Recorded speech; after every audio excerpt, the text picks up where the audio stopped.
I'm irritating him.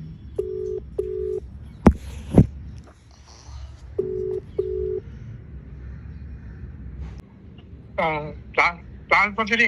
हाँ, तालपत्री ऊपर तालपत्री है, तालपत्री।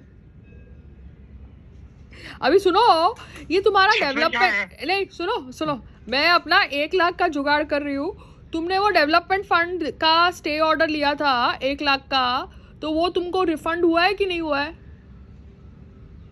नहीं, वो दिया ही कहाँ है? जब स्टे ले लिया तो फिर दिया कहाँ? आपने 1 लाख तो दे दिया था ना पहले, तो ही तो आपने मुझे भेजा था। वो वापस हुआ कि नहीं हुआ? नहीं, वो हो नहीं हो सकता। क्यों? वो साल अलग है और वो अकाउंट अलग है। बट पापा, स्टे ऑर्डर आ गया, मगर वो आपको stay order was for the future second, अगले साल के लिए। हाँ, तो तुम्हारी सोसाइटी तो चोर है। अरे सुनो, अरे सुनो IIT कानपुर, वो तुम्हारी सोसाइटी है ना, चोर है, समझ गए? 1 लाख रुपए ऐट के जेब में डाल के नवरात्रि के नाच नच के दूसरा 1 लाख मांग रहे, तो मैं वो कोर्ट, मतलब मैं इधर उधर भागी फंसी और फिर कोर्ट से स्टे ऑर्डर आया। उसके बावजूद तेरी स्टे ऑर्डर परिमल लाया था। हाँ ठीक है, लॉयर लाया ना। परिमल के साथ डील किसने किया? परिमल को भी हैंडल किसने किया? मैंने किया ना। दूसरी बात, तो अगर स्टे ऑर्डर आ गया, उसके बाद वो लोग पेंडिंग ड्यूज करके मुझे फॉरवर्ड भेजते हैं माईगेट के थ्रू, तो मतलब तुम्हारी सोसाइटी कोर्ट को मानती ही नहीं है। तो तुम्हारी सोसाइटी इग्नोर कर दो। परिमल ने कहा इसको ऑर्डर में आने में काफी समय लगेगा। हाँ, उस मेरी कल ही बात हुई थी। हाँ, कहते हैं उसको सीधा, कहते हैं मोबाइल में एक बटन होता है डिलीट। अच्छा डिलीट। तो वो मैसेज जो आता है पेंडिंग ड्यूज वाला, उसको डिलीट करने का है। हाँ। अच्छा, मुझे लगा कि तेरी सोसाइटी, ये जो अपना सो कॉल्ड 15 अगस्त है बीजेपी वालों को बिठा के, वो तेरी सोसाइटी कोर्ट के स्टे ऑर्डर को मानती क्यों नहीं है? वो बीजेपी वालों की सरकार है वहां पर, तो बीजेपी वाली कोर्ट को मानती नहीं है क्या? अभी मैं सोसाइटी का बता नहीं सकता। उसने कहा कोर्ट का ऑर्डर आपका कुछ नहीं हो सकता। अभी मेरे को तो वो ड्यूज कभी नहीं आता है कि तो आपको मेंटेनेंस तो मेरे को पेंडिंग आता है, इसलिए मैंने बोला कि वो 1 लाख रिफंड हुआ है तो मुझे मेरे अकाउंट में चाहिए वापस। वो मेरी मेहनत का स्टे ऑर्डर था, तो वो 1 लाख रुपया मुझे मेरे अकाउंट में वापस चाहिए, मेरी खर्ची के लिए। आप सारा मकान ले लो, सारा ही मकान मैं मकान का करूँ क्या? मुझे एक लिक्विड कैश चाहिए, वो भी कैश मनी, कैश।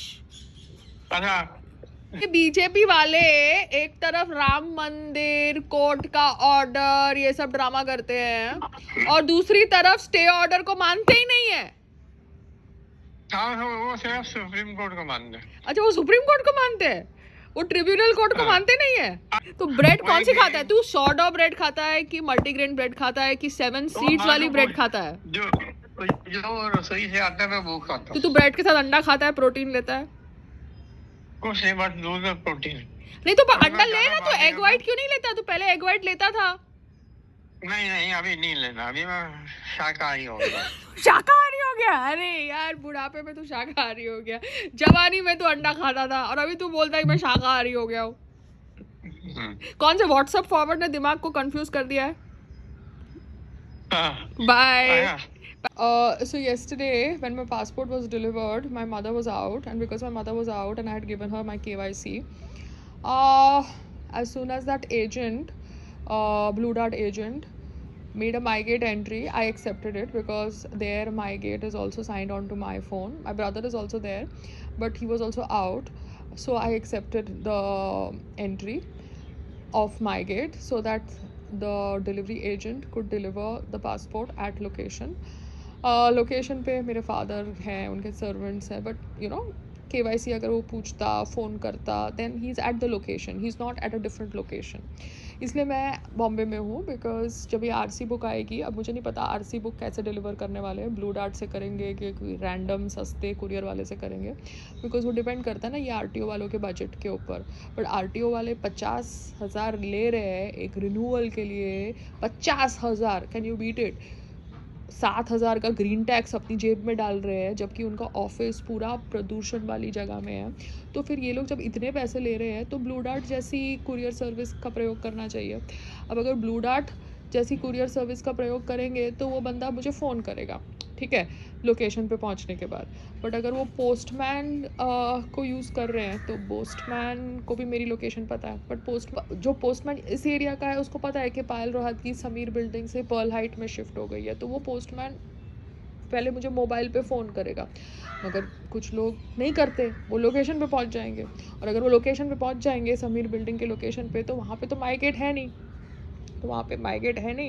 वहाँ पे वो घर पे जाएंगे और वो घर पे लोग बोलेंगे कि मैडम तो यहाँ पे रहती नहीं है, मैडम ने तो घर हमको बेच दिया। अब मुझे नहीं पता सिचुएशन क्या है अभी उस 404 फ्लैट समीर अपार्टमेंट की, क्योंकि उसका रेनोवेशन मैंने करवाया था जब मैं लास्ट टाइम बिग बॉस में गई थी, ठीक है, that is big boss season 2।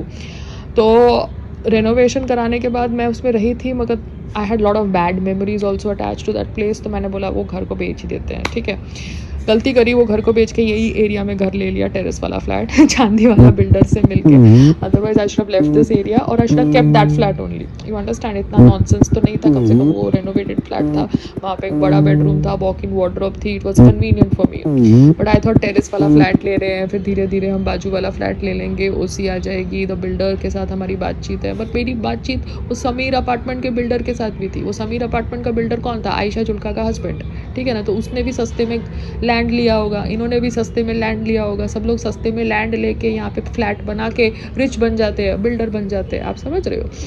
तो अभी दिक्कत ये है कि मैं इसलिए मैं अभी बॉम्बे में हूँ, क्योंकि वो पोस्टमैन फ़ोन तो करेगा इस एरिया के पोस्टमैन को तो पता है पायल रोहत की अभी पर्ल हाइट में रहती है।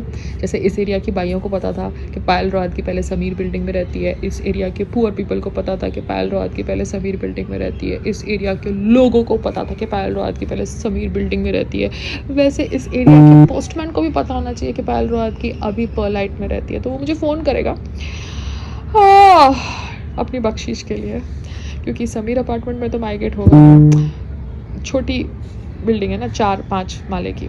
तो I am just trying to understand things and the way digital India is taking over the normal functioning of Bharat.